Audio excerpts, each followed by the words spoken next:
Good morning guys! This is Ka-Virgin Vlog, a day in my kabaklaan as a content creator at the age of 22 virgin, kaya gora na tayes! Ngayong araw ay nagbibihis na ako ng aking pang-school uniform.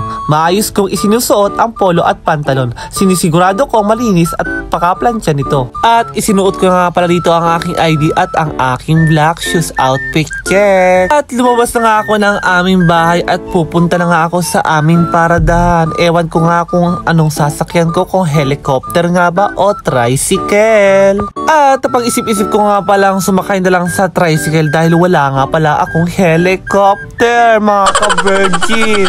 Sa park nga ito mga ka-virgin, andito na ako sa boundary. Dito nga pala ako sumasakay tuwing ako ay papasok. At naandito na nga ako sa aming school. Pagkapasok ko pala sa gate, sinalubong ako ng aking mga kaklase. Nagkamustahan, nagtawanan, pero biglang may nagsabi, "Oy, may exam tayo ngayon ha."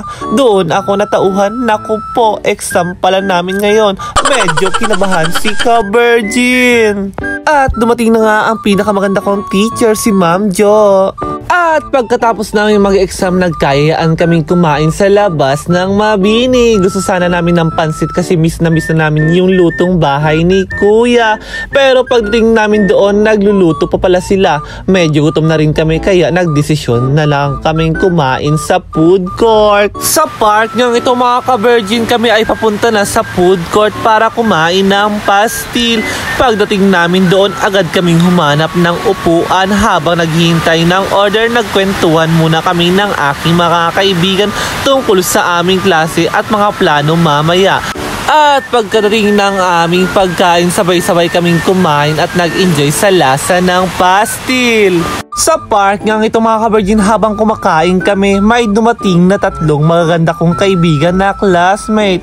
At habang hinihintay nila yung order nila, nakipagkwentuhan ako sa kanila. Syempre tungkol sa mga kabaliwanan namin. Napunta nga ang usapan kung virgin pa ba sila. May lang, kwentuhan lang, walang judgment. Sa park nga ito mga ka-virgin, tapos na kaming kumain sa food court at pumunta na kami dito sa aming school dahil may next exam na naman. Sa park nga ito mga ka-virgin, syempre paganda-ganda muna.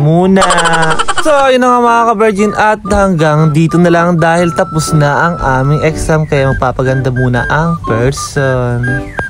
At kung nagustuhan nyo ang video ito, please like, follow, and share. Maraming salamat. Mahal ko kayo. At shoutout nga pala kay napakaganda kong tita Lisa Adano. At syempre shoutout din kay Nelma Jane Gomez. At shoutout kay Princess